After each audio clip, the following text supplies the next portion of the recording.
Hello friends, स्वागत है आपका मेरे इस YouTube चैनल में जिसका नाम है हिरेन सर। आज हम डिस्कस करने वाले हैं अकाउंटिंग स्टैंडर्ड्स। और अभी आप बोलोगे कि सर अकाउंटिंग स्टैंडर्ड्स पे ये तीसरा वीडियो है। बिल्कुल सही कहा।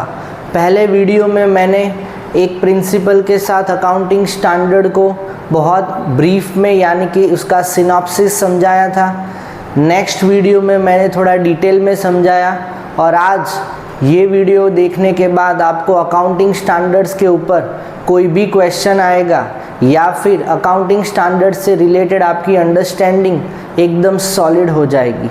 तो चलिए शुरू करते हैं आज का वीडियो।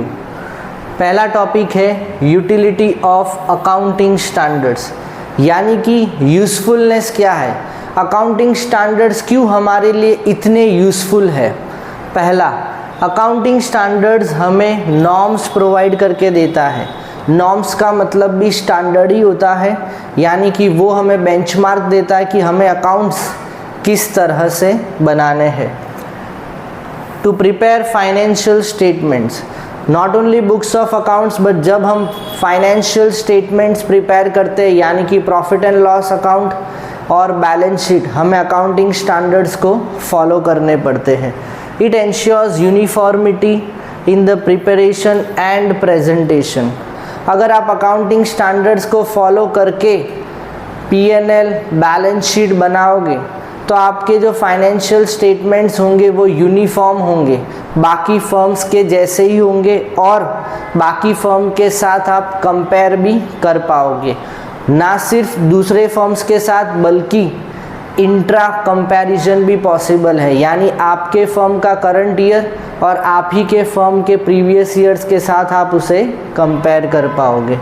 तो इट बिकम्स मोर मीनिंगफुल। और दूसरा लिखा है मैंने कंपैरेबल। उसके बाद लिखा है मैंने यूज़र्स का कॉन्फिडेंस बहुत बढ़ जाएगा।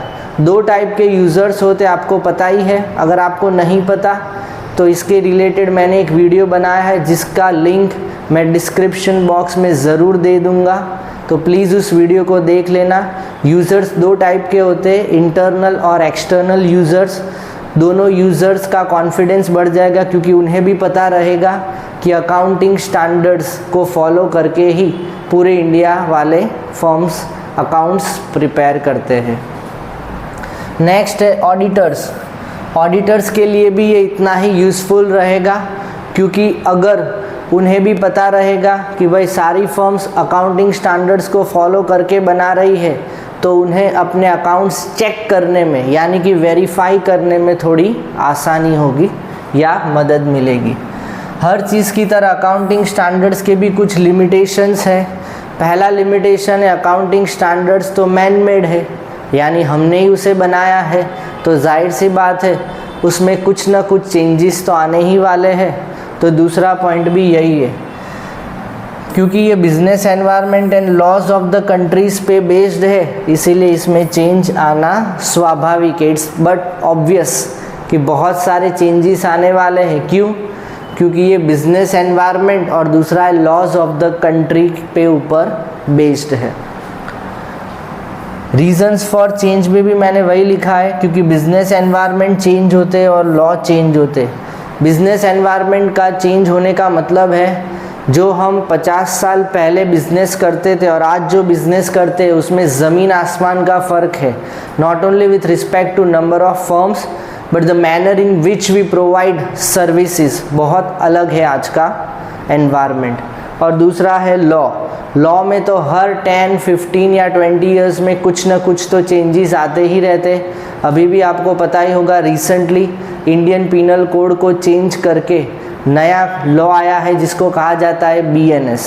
तो लॉस तो बहुत चेंज होते ही रहते हैं, तो हमें अकाउंटिंग स्टैंडर्ड्स भी उस हिसाब से चेंज करने पड़ते हैं। होप आपको आज का मेरा वीडियो पसंद आया होगा। अगर पसंद आया है तो प्लीज़ इसे लाइक करना, शेयर करना अपने ऐसे कोई फ्रेंड या रिलेटिव के पास जो क्लास 11th CBSE में और जिसने कॉमर्स स्ट्रीम ऑप्ट किया है। फ़िलहाल आज के लिए बाय।